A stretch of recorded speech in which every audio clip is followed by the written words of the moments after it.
तो आप लोग कैसे कह सकते हैं कि जी हम लोगों ने रियल स्टेट सेक्टर से पैसा भी कमाना है और हमने 2-4 दिन लगा के उसकी वर्किंग निकाली। इस वीडियो के अंदर हम लोग आपको बताएंगे कि आप प्रॉपर्टी में इन्वेस्टमेंट करके कैसे अमीर हो सकते हैं। ये बहुत सारे लोग जो प्रॉपर्टी के अंदर इन्वेस्टमेंट करते हैं और बाद में उनको नुकसान होते हैं, उनका भी हल इस वीडियो के अंदर हम लोग बताएंगे। और अगर आप अभी पाकिस्तान की रियल स्टेट मार्केट में या दुनिया की कहीं भी रियल स्टेट मार्केट में आप पैसा लगा के आप पैसा प्रॉफिट बनाना चाह रहे हैं, तो उसके कुछ जो चीजें हैं वो मैं आपको बता दूंगा। सबसे पहले मैं एक वाकया सुनाता हूँ हमारे एक क्लाइंट से। तो उन्होंने मेरे टीम मेंबर के साथ राब्ता किया, उन्होंने कहा जी हम लोग कोई इन्वेस्टमेंट करना चाह रहे हैं। तो मेरे टीम मेंबर के साथ उनके वो क्वेश्चन थे कि जो मेरे टीम मेंबर उनको नहीं दे सके, और मैं बड़ा हैरान हुआ कि मेरे टीम मेंबर तो बड़े एक्सपर्ट है। तो खैर उन्होंने कहा जो क्लाइंट्स थे कि हमारी डायरेक्ट आप नासिर भाई के साथ बात करवाएं, हम उनके साथ बात करना चाह रहे हैं। तो मेरे साथ वो मेरी बहन थी, इन्वेस्टर थी, और उन्होंने मेरे साथ जब बात शुरू की तो कोई तकरीबन 30-35 मिनट की हमारी कन्वर्सेशन हुई कॉल के ऊपर। तो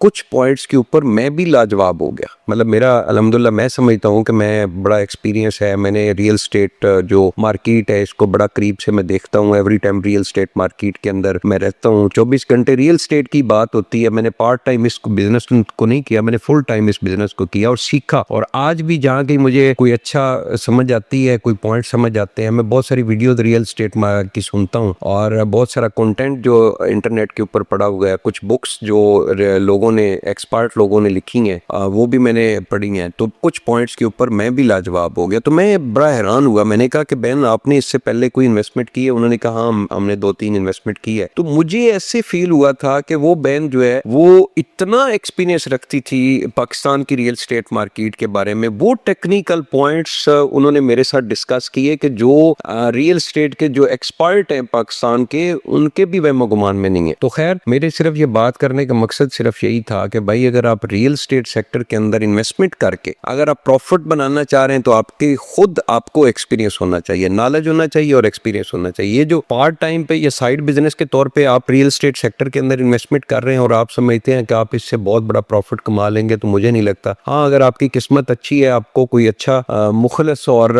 एक्सपर्ट रियल्टर मिल गया है जिसने आपकी अच्छी इन्वेस्टमेंट की है, या आपने कोई प्रोजेक्ट शुरू किया और उसने आपके साथ वो प्रोजेक्ट कंप्लीट किया है और आपको एक अच्छा प्रॉफिट हो गया, लेकिन ये बहुत कम है। ज्यादातर लोगों को सिर्फ नॉलेज और एक्सपीरियंस ना होने की वजह से नुकसान होता है। तो भाई अगर आप बड़ी इन्वेस्टमेंट, अगर तो आप एक आध कोई प्लॉट ले रहे हैं किसी भी हाउसिंग सोसाइटी के अंदर, तो फिर आप जो खुद बिजनेस कर रहे हैं आप उसी के ऊपर फोकस रखो। आपने अपनी इन्वेस्टमेंट की है किसी भी हाउसिंग सोसाइटी के अंदर, कोई डेवलप प्लॉट आपने लेके रेजिडेंशियल या कमर्शियल प्लॉट आपने छोड़ दिया है और लॉन्ग टर्म आपने इन्वेस्टमेंट की है कि खैर है यार 10-15 साल बाद हम इसको देखेंगे, या बच्चों के लिए कोई प्रॉपर्टी आपने किसी अच्छी हाउसिंग सोसाइटी के अंदर लेके छोड़ दिया, वो एक अलग चैप्टर है। लेकिन अगर आप बड़ी इन्वेस्टमेंट करना चाह रहे हैं रियल स्टेट सेक्टर के अंदर और प्रॉफिट कमाना चाह रहे हैं, तो भाई फुल टाइम आपको इस बिजनेस के अंदर आना पड़ेगा, तब जाके। और उसमें भी मैं आपको मशवरा दूंगा, जरूरी नहीं कि आपने सोचा जी कि मेरे पास 10-20 करोड़ या 50 करोड़ रुपए की अमाउंट है और मैं रियल स्टेट सेक्टर के अंदर बिजनेस करना चाह रहा हूं, तो जरूरी नहीं कि आप पहले दिन ही इन्वेस्टमेंट करके आप सीखें। आप किसी भी अच्छे रियल्टर के साथ जुड़ जाए, उससे इंफॉर्मेशन लें, रियल स्टेट मार्केट को समझें, नॉलेज लें। जिस एरिया के अंदर आप इन्वेस्टमेंट कर रहे हैं आप उस एरिया के नॉलेज लें, एक्सपीरियंस लें, कुछ लोगों की इन्वेस्टमेंट कराएं, फिर साथ साथ अपनी इन्वेस्टमेंट करें। तब जाके मैं समझता हूं कि आप रियल स्टेट सेक्टर से एक अच्छा प्रॉफिट कमा सकते हैं। मैं खुद आपको अपना एक एक्सपीरियंस बताता हूं। हमने ये द सुल्तान गिलियाद के नाम से प्रोजेक्ट करना था नथिया गली के पास। तो गिलियाद का हमने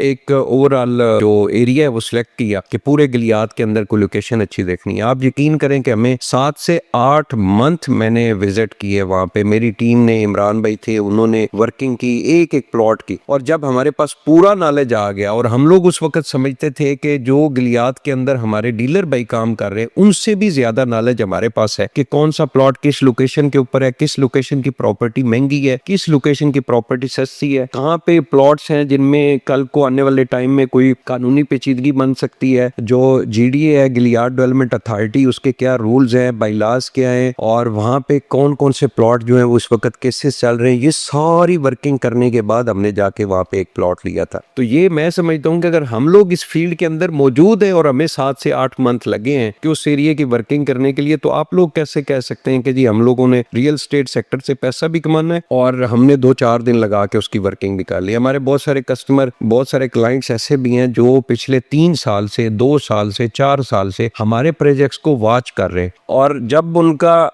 एतमाद बन जाता है कि यार पिछले 4 साल से हम लोग इस बिल्डर को या गुनर ग्रुप ऑफ मार्केटिंग की टीम को हम लोग देख रहे हैं, इन्होंने ये प्रोजेक्ट शुरू किया था, कब इन्होंने कंप्लीट किया, नहीं कंप्लीट किया, और इनकी वीडियोस किस टॉपिक के ऊपर आ रही हैं, कहाँ ये अपना प्रोजेक्ट नया लेके आ रहे हैं, इनका विजन क्या है, इनकी जो कंस्ट्रक्शन साइट के ऊपर चल रही है उसकी प्रोग्रेस क्या है, उसकी क्वालिटी क्या है, किस विजन के साथ ये बिल्डिंग बना रहे हैं। तो उसके बाद उन्होंने खुद मुझे बताया कि हमने 3 साल जी आपको वॉच किया, 3 साल वॉच करने के बाद जो है वो हमने आपके साथ इन्वेस्टमेंट की है। तो भाई रियल एस्टेट सेक्टर के अंदर इन्वेस्टमेंट करनी है तो पहले सबसे पहले नॉलेज, और नॉलेज के बाद एक्सपीरियंस नॉलेज के बगैर नहीं हो सकता। तो ये चीजें आपने नोट करनी है, उसके बाद आप रियल एस्टेट सेक्टर के अंदर इन्वेस्टमेंट करें। तो मेरा ख्याल में इससे अच्छा प्रॉफिटेबल बिजनेस और कोई नहीं है। बहुत बहुत शुक्रिया।